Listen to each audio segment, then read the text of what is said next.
طفلك ما بيعملش حمام بانتظام، حاسة انه بيتعب او بيتألم وقت التبرز؟ الامساك من اكبر المشاكل اللي بتقابل الاطفال في سنينهم الاولى، بس هل هو فعلا امساك؟ وهل ممكن نحل المشكلة دي في البيت قبل ما نروح للطبيب؟ في الحلقة دي ان شاء الله هكلمكم عن كل ده خطوة بخطوة.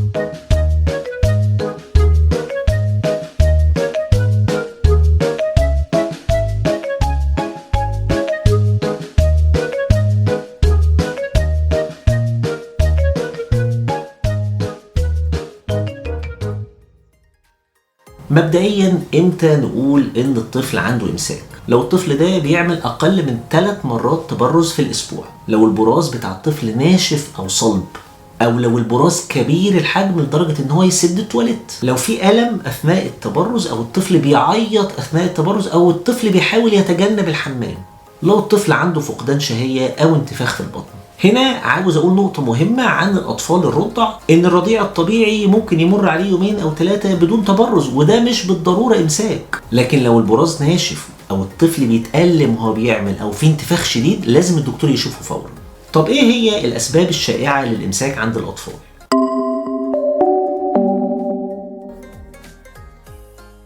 واحد من اشهر الاسباب هو قلة شرب المية او السوائل، ونقص الالياف في الاكل زي الفاكهه والخضار والحبوب الكامله. لو في تغيير مفاجئ في النظام الغذائي بتاع الطفل، زي الطفل اللي بيحول مثلا من لبن الام للاكل الصلب. في اسباب نفسيه مش عضويه زي التوتر، او تغير الروتين زي دخول الحضانه مثلا، او بدايه تدريب الحمام. الطفل اللي مشغول على طول وبيأجل التبرز باستمرار. واخيرا بعض الادويه زي مكملات الحديد او مضادات الحموضه. هنا برضو عايز اقول نقطة تانية مهمة عن الاطفال الرضع، وهو ان الامساك ممكن يحصل بعد التحول من الرضاعة الطبيعية الى اللبن الصناعي، او مع بدء دخول الاكل الصلب عند عمر 6 شهور، بالذات لو احنا مش بندي الطفل معاه سوائل كفاية. طب هل في حاجة نعملها في البيت قبل ما نحتاج نروح للدكتور؟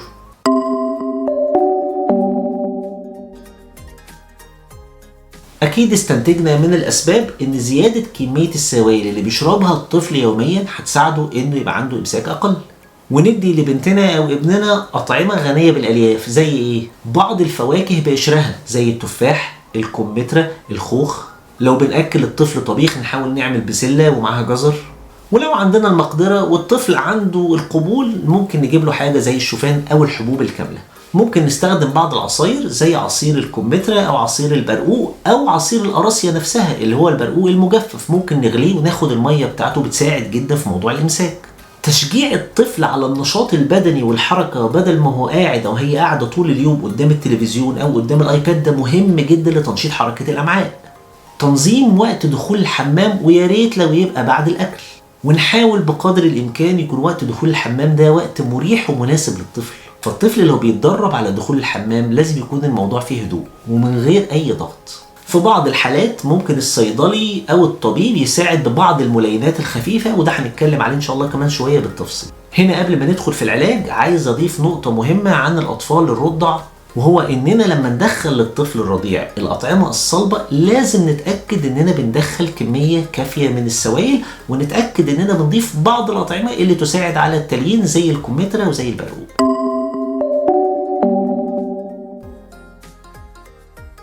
طيب انا بقى عملت كل الحاجات دي، امتى اروح للدكتور؟ او لو انا بعمل الحاجات دي ايه العلامات اللي لو ظهرت لازم اروح ببنتي او ابني للدكتور؟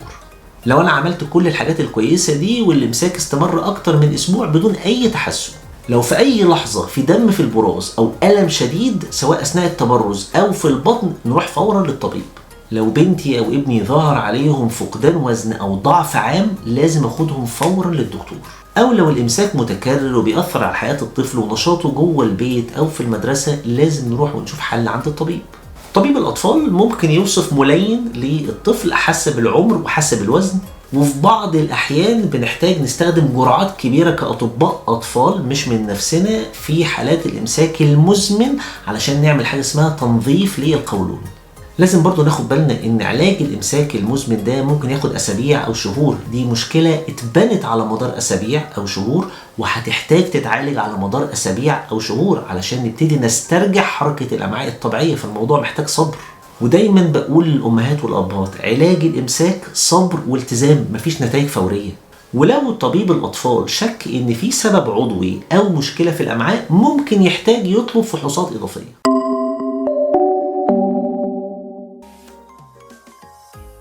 طب هل هو لو إمساك عادي بدون أي سبب عضوي أو مشاكل تانية في الأمعاء ممكن يبقى ليه مشاكل لو ما اتعالجش؟ طبعا ممكن يؤدي إلى شرخ شرجي، وده شيء مؤلم جدا جدا ومن أهم أسباب وجود دم في البراز في الأطفال. ممكن يعمل احتباس مزمن للبراز، وده لأن القولون تخيلوا معايا كده زي الأستك، كل ما بتشده هيتشد معاك لحد ما يوصل لمرحلة وهيفقد هذه المطاطية ويبقى رخو، ولما القولون يبقى رخو يبتدي يستوعب براز كتير من غير ما الطفل يحس أصلا إن عنده إمساك. ده بقى ممكن يؤدي بالطفل لحاجة اسمها سلاسل براز.